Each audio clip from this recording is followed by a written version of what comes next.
Salut, c'est Tim. Si tu cherches à captiver une audience, tes amis ou bien n'importe quelle fille, c'est peut-être la vidéo la plus excitante que t'aies jamais vue depuis très longtemps. Ah, l'éloquence, c'est ce qui fera la différence entre un timide et quelqu'un d'assuré. C'est ce qui te permet de construire ton image, de convaincre ou de persuader les autres. D'entraîner les autres par ta voix ou de les captiver par ce que tu dis. Non pas par le sens de tes mots, mais par la forme de ta voix. Alors à quoi sert l'éloquence actuellement? Même si cette chaîne n'est pas sur le commerce, je me permets de souligner que quelqu'un d'éloquent sera un très bon vendeur, puisqu'il saura convaincre ou persuader ses clients. Il saura aussi tirer le maximum d'une interaction, qu'elle soit une affaire de séduction ou de travail. Aujourd'hui, même si les réseaux sociaux envahissent de plus en plus notre quotidien, l'éloquence est toujours la compétence prioritaire dans toutes les interactions que tu auras. C'est pourquoi je te propose ces 6 règles sur l'éloquence. Quand tu parles à quelqu'un, regarde-le toujours dans les yeux. Ne le quitte jamais des yeux pendant que tu lui parles. Déjà, ça renforce ta confiance et ensuite la personne en face de toi se sentira importante. L'attention de nos jours, c'est quelque chose de particulièrement précieux. La plupart des gens regardent leur portable, leur montre ou complètement ailleurs. Et ça, c'est un excellent point pour toi parce que si tu donnes 100% de ton attention quand tu parles à quelqu'un, il t'en sera d'autant plus reconnaissant, que ce soit au niveau conscient ou inconscient. Ensuite, quand la personne te regarde en retour, essaye de maintenir le regard les 2/3 du temps avec des expressions du visage qui changent. Et même si tu détournes le regard quand il te parle, fais-le toujours de manière circulaire, jamais vers le bas. Cette règle te permettra de faire comprendre à la personne que tu es quelqu'un qu'on a l'habitude d'écouter. Le cerveau a une tendance très naturelle à ne plus suivre quand le ton de la voix est monotone. Tu dois donc la moduler pour captiver l'attention, que ce soit dans l'intonation, la vitesse, etc. Si tu veux dire quelque chose d'important à la foule, alors crie-le. Si tu veux lui dire quelque chose de capital, alors murmure. Le murmure est le plus puissant des cris. Pour faire passer ton message, s'il est capital, le fait de chuchoter va captiver l'attention à 100%, en plus d'attirer le respect des gens. Alors essaye de chuchoter si tu as un message important à faire passer. Numéro 4, créer de la tension.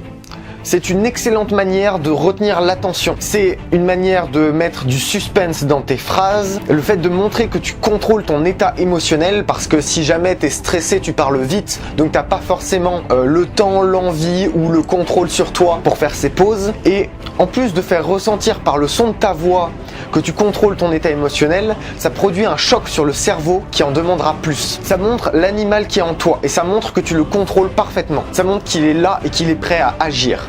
Les autres comprendront d'eux-mêmes que tu peux le relâcher n'importe quand. À chaque altercation que j'ai, je souris. Tu sais pourquoi? Parce que quand je ne souris plus, là je peux lâcher le monstre qui est en moi. Et bien souvent ça suffit à faire prendre conscience à la personne que ça devient sérieux. Et à ce moment-là, généralement, elle abandonne. Mets de l'émotion dans ce que tu dis. N'hésite pas à jouer de ton intonation pour ça. Les gens ne retiennent pas le sens des paroles en premier, mais l'émotion qui est derrière. Ça montre ton excitation, ton impatience, ta certitude, ta haine, peu importe. Tout ça dans le son de ta voix, selon comment tu la modules, si tu parles fort, si tu parles vite. Bonne nouvelle pour la séduction, en général, les femmes sont plus sensibles de base que les hommes pour ressentir l'émotion dans la voix. Mais avec de l'entraînement, tout le monde peut le faire facilement. Ce talent, en plus de démontrer aux autres votre intelligence sociale, ça vous permettra de vous sentir beaucoup mieux et de sentir à quelles ondes vibrent les gens autour de vous pour mieux réagir en conséquence. La 6e règle, c'est la suivante. Tous ces conseils paraissent logiques et dans la liste, je suis sûr que tu en as au moins un que tu connaissais déjà. C'est le genre de conseils que tout le monde connaît, mais que personne n'applique. Ces conseils, tu ne pourras pas toujours analyser la situation pour les appliquer. Alors l'astuce, c'est ça. Prends une semaine et concentre-toi sur un conseil particulier, en l'appliquant consciemment chaque jour. Ça peut être le premier, le deuxième, le troisième, on s'en fiche. Après le 5e jour, tu auras fait le tour des conseils de cette vidéo. Il te restera 2 jours pour rassembler tous les conseils et voir ce que tu as appliqué et ce que tu dois renforcer. Ça permettra, entre autres, de ne plus avoir besoin d'analyser. Ça deviendra un réflexe. Alors bien sûr, plus tu pratiqueras, plus tu affûteras cette compétence et moins tu auras besoin d'y penser. Mais au départ, ce sera une étape obligatoire. Tu seras obligé, pour modifier tes habitudes dans ton comportement, de prendre ces règles à la lettre et de les travailler une par une. Et ça, ce sera nécessaire pour que ces codes rentrent de manière inconsciente. Pour finir, ces codes peuvent paraître être des détails, mais c'est en ignorant des détails que petit à petit, vous arriverez à un échec global. Alors travaille un maximum ce genre de détails et je te promets que c'est ça qui va faire la différence. Cette vidéo est terminée. Je te souhaite une bonne soirée et profite bien de ces conseils.